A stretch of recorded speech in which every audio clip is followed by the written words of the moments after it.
Falar sobre meu pai é difícil, naturalmente, mas acho que o grande legado que ele deixa para todos nós, não só para a família, para os filhos, para os descendentes, hoje já os bisnetos aí, é um legado de respeito, de ética, de conduta, de um nome, enfim, que ficou marcado na cultura, na história rio-grandense como um nome de representação, de qualidade, que representa, enfim, esses valores maiores que um ser humano pode transmitir para a sociedade como um todo.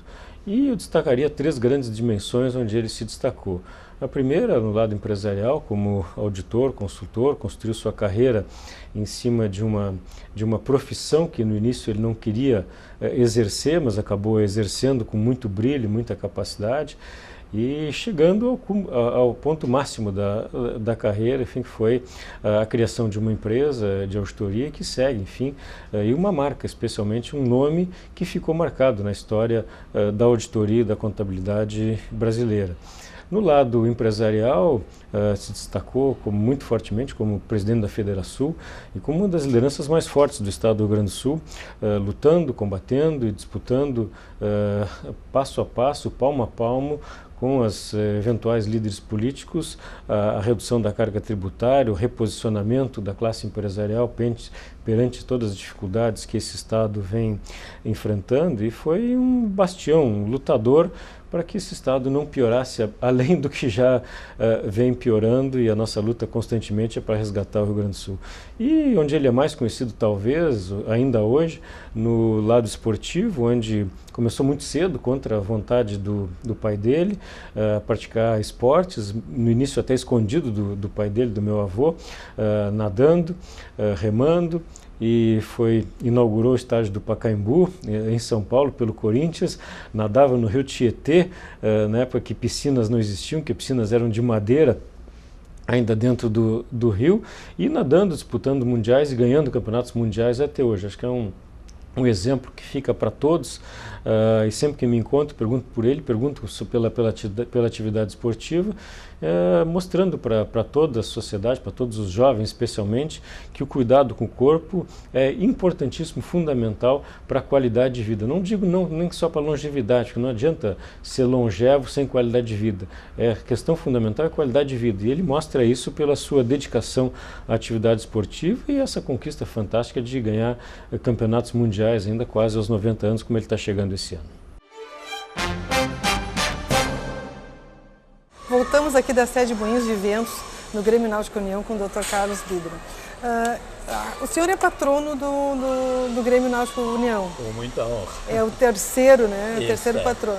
O que significa ser patrono num clube? Patrono significa uma pessoa que tenha trabalhado ativamente pelo clube, né? E que possa, eventualmente, se for chamado, se for preciso, intervir em problemas que necessitam uma intermediação, uma arbitragem. E o senhor também foi presidente do Conselho Deliberativo? Eu fui presidente da União várias vezes. Várias vezes, fui também presidente do Conselho Deliberativo. Eu tenho uma vida inteira aqui dentro desse clube. Quando que o senhor chega no União? Quando que o senhor passa a ser sócio do União? Em 1941, já vai longe, acho que ninguém sabe que data é essa. Né? E a intenção... Eu cheguei aqui de São Paulo, né? Meus pais se transferiram para cá, meu pai veio trabalhar em Porto Alegre e nadava no Corinthians, em São Paulo, direto para a natação do União. E no primeiro momento o objetivo era nadar. A preocupação principal era nadar, que era, lógico, quando a gente é jovem, 15 anos, eu tinha na época, 16, a preocupação é praticar algum esporte. E essa preocupação com a saúde, com o esporte, veio de família, então? Veio. Minha mãe era muito preocupada sempre com esses aspectos, muito arejada também, porque ela defendia a prática de exercício físico, de esporte, né, contra a opinião do meu pai, que era absolutamente contrário, que entendia que isso prejudicava a saúde. Mas a minha mãe conseguiu, às vezes até escondida dele, fazer prevalecer a ideia dela. E o senhor conseguiu passar esse amor, essa disciplina em relação ao esporte para os filhos? Não todos, não todos, mas... São 4 filhos? São 4, 2, o Carlos Biderman, né, que foi referido há pouco, ele pratica corridas, né, corre maratonas, apesar de seus 60 anos, e a Rosane foi campeã brasileira de ginástica, na época era a melhor do Brasil, e agora está nadando o Master juntamente comigo, né. Então está tendo bons resultados também na natação. E a natação começa desde pequeno, você acha que... Desde pequeno, mas eu passei uma boa temporada, mais de 30 anos, remando, né? Remando principalmente Master também, né? Então o remo é muito agradável, porque é o ar livre, né? Nesse Guaíba maravilhoso. E o União tem uma sede maravilhosa, né? Da ilha. O Guaíba é lindo, é um rio como poucas cidades do mundo têm e que simplesmente não é aproveitado, lamentavelmente não é aproveitado. E nesses 100 anos do Grêmio Náutico União, o senhor participou de boa parte. Eu acho que ninguém participou tanto tempo como eu e ativamente. Efetivamente, como passando por presidente do clube, presidente do conselho e agora patrono. Assim, o que o senhor viu assim, uma mudança drástica? Onde é que o senhor acha que mudou mais? Assim?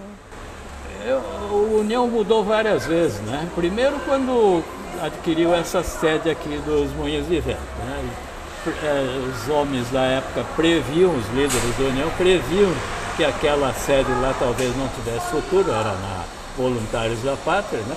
Como realmente aconteceu com os demais clubes náuticos, eram muito fortes na época, mais fortes que a União, mas não sobreviveram ou se sobreviveram com condições muito precárias. Então a visão dos homens da época, especialmente Newton Silveira Neto, que é homenageado aqui nessa série, ele insistiu em comprar, era um pedacinho só aqui do lado, ali nos fundos da entrada, tinha que ser de favor de um vizinho aqui que deixava entrar de favor para ir à piscina, né?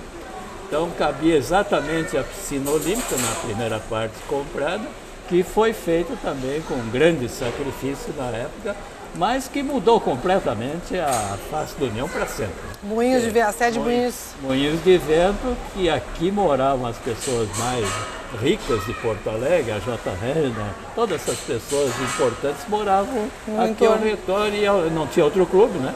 Se associaram automaticamente à União e a União começou a crescer e nunca mais parou. Depois teve a aquisição corajosa, talvez até um pouco irresponsável, da sede de Alto Petrópolis, né? Que era um compromisso de alto vulto que a União assumiu naquela época, mas que se localizou num lugar privilegiadíssimo, né? Hoje não tem local melhor, cercado de residências de todo... Um bairro nobre também, né? De classe média, média alta, né? Então que tem um futuro ilimitado a sede de Alto Petrópolis. E a ilha, quando é que entra a ilha? A ilha entrou em 1950, quando se via que não haveria mais perspectiva de praticar remo do lado de cá na Voluntários da Pátria, né? Então foi feita uma gestão com o ex-patrono, na época ele era presidente do clube, Arquimio Magno de Souza, né? E mais o Guilherme Murgin e alguns outros unionistas que gestionaram junto ao governo do estado a obtenção de um terreno que foi conseguida quase em seguida graças a um decreto do Walter Perac de Barcelos, que era o governador na época, né? E ali aos pouquinhos começou a se desenvolver a sede da Ilha do Pavão, hoje muito prejudicada por questões burocráticas, né? Mas que sem dúvida nenhuma no futuro vai ser o grande ponto de desenvolvimento também do Grêmio Náutico União pela localização privilegiada. Não existe isso, né?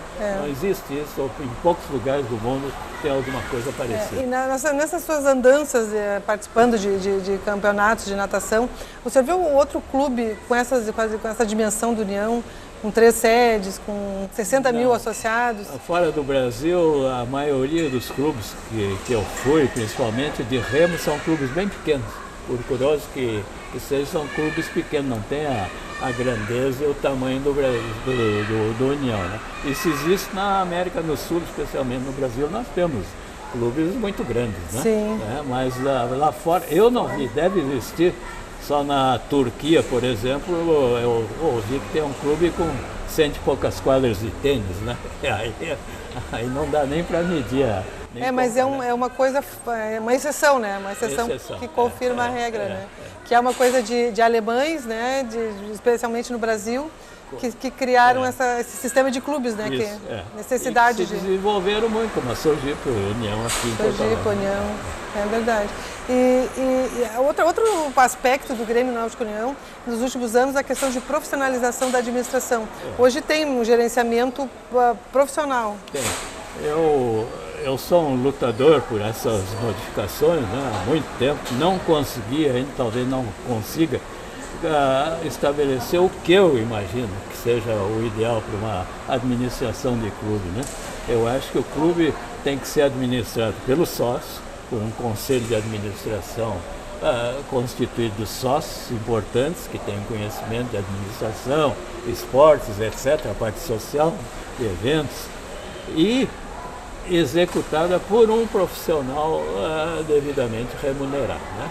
Então o conselho traçaria as metas do clube, escolheria o profissional principal, que seria o executivo principal do clube, e cobraria a execução dessas metas, né? O que ajudaria muito a administração, porque um presidente, se ele for ruim, tu não pode tirar, né? Cria uma crise monumental, mas um executivo tu pode, se ele não está atingindo as médias. De certa forma, os clubes atualmente seguem... Não chega, está muito longe disso, né? Porque o presidente, eu fui presidente, então falo com conhecimento de tal, o presidente tem muita força, né? Ele faz e desfaz o que ele bem entende dentro do clube. Não vem me dizer que depende do conselho A, B, C ou D, porque o que o presidente quer prevalece, né? Então eu acho que isso aí não é ruim para clubes do tamanho do União. E 2014, qual é o projeto? Você já participa de alguma competição? Já tem alguma coisa? 2014 eu quero ir ao Mundial, que vai ser realizado no Canadá, em Montreal, né? E tivemos esse ano no World Master Games em Torino, na Itália, que é uma competição fantástica, reúne mais de 20 mil participantes, mas é uma Olimpíada de veteranos, né? Mas em 2014 é só natação, saltos ornamentais, waterpolo e balé aquático, nado sincronizado, né? Então tá. Ficamos por aqui. Então, muito obrigada ao Dr. Biedman por essa excelente entrevista. E vamos em 2014 conversar mais, contar mais novidades. Agradeço essa oportunidade de divulgar um pouco, principalmente para o nosso clube. Tá bom, muito obrigada.